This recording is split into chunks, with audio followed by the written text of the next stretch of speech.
Okay, good evening to each and every one of us. So, I believe sa tulong at biyaya ni Jesus, lahat naman tayo okay. Hindi lang po okay, okay na okay. Umuulan sa pagpapala, pagpapalain pa, at unlimited na pagpapala pa. Okay, let us clap our hands to the God of the universe, the God of gods, the Lord Jesus Christ Himself. Yung nakalagay po sa picture, tuwan-tuwa ako kanina while scrolling sa FB, then I found that I decided to have that as the main thumbnail of this episode. Alam niyo po ba, it takes a revelation para sa isang Hudyo para paniwalaan nila ang Diyos ng mga Diyos, ang God of gods, God of the Milky Way, God of the galaxy, God of the universe, God of the planets, unlimited God, the Lord Jesus Christ. Ang mga Hudyo ang number one na against kay Jesus sa buong mundo. Actually, meron po kaming kaibigan na Hudyo po siya na naging Kristiyano. Halos isumpa daw siya. Yan ang banggit niya sa sister ko na nasa Amerika din na sinabi niya. Pag narinig lang daw nila ang name ni Yeshua, as they call him there, sa US, Israel, no? Umiinit daw ang mga kilikili nila. You know what I mean? Umiinit agad ang kilikili. Galit agad sila. Napanood, I don't know. Matagal na rin kasi ako hindi pumupunta rito sa channel ni Sarah. Okay, yung Sarah, yung nag-preach siya sa Jerusalem. Pero minsan, the last time I checked, nasa London na kasi siya eh. Nasa London na siya. Minsan pupunta ng ibang parts ng Europe. Pero iba yung dating. Yung may kasama siyang Koreana. Hindi ba Koreana? Kumakanta sila together. Shalom, shalom. Jerusalem. Alam niyo bang hindi Jerusalem ang pronunciation? Jerusalem.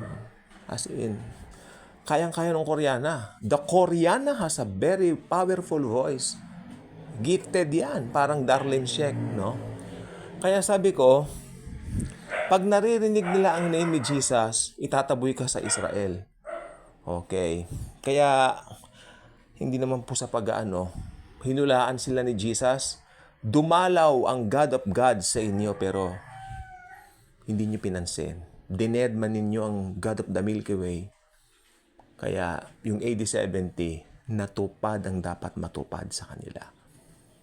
Kinalulungkot ko po yan nangyari yan. Pero yan po ang prinapisay ng God of gods na si Jesus. Amen. Yung sinasabi niya sa larawan, si Abraham, the God of Abraham, yung God of Abraham, yan daw si Yahweh. Yan ang aming Diyos. Diba? Pero ang sabi naman nung sa picture, the God of Abraham is Jesus Christ. Which is good. Which is true. Very true. Okay. Yung salitang I am, tanda ninyo, si Moises, inutusan siya ng Diyos para puntahan yung mga Israelita sa pamamahala ng kamay na bakal ng Paraon, di ba? Tapos sabi niya sa Diyos, Panginoon, sino ang sasabihin ko sa kanila na nagsugo sa akin kapag ako'y pumaroon para pakawalan sila? Sabihin mo ng Diyos sa kanya sa Mount Sinai, sinugo ka ni ako nga. In English, the I am sends you. Sent you. Diba?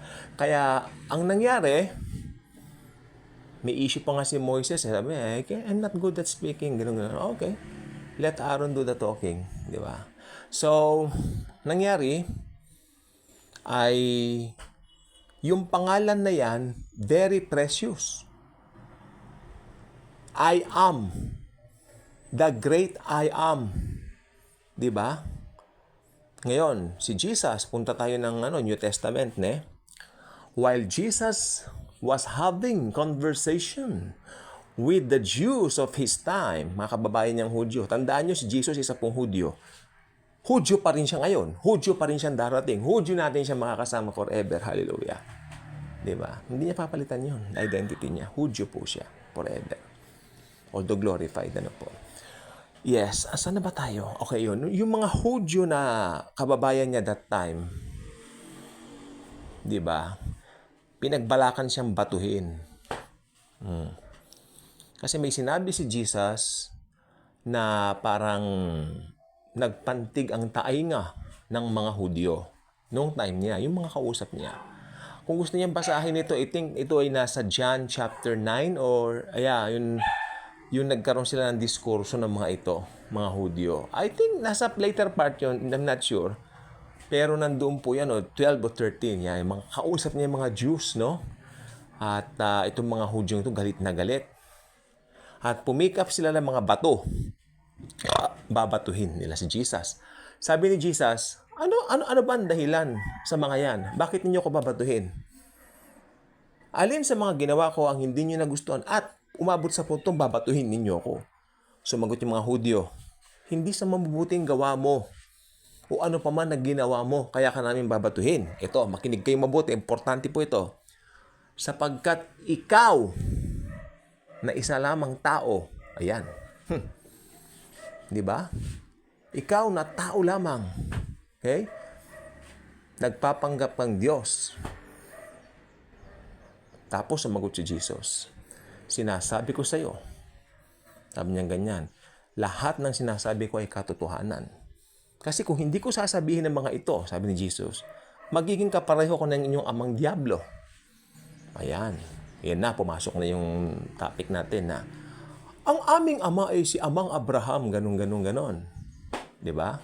Sabi ni Jesus, mula sa mga batong yan, kasi hawak nila mga bato, mula sa mga batong ito, diba? Pwedeng gumawa ang Diyos ng mga anak niya. Tandaan niyo po yan. Diba? Mula sa mga batong yan. Pero yung tunay na anak ng Diyos, unique. Diba?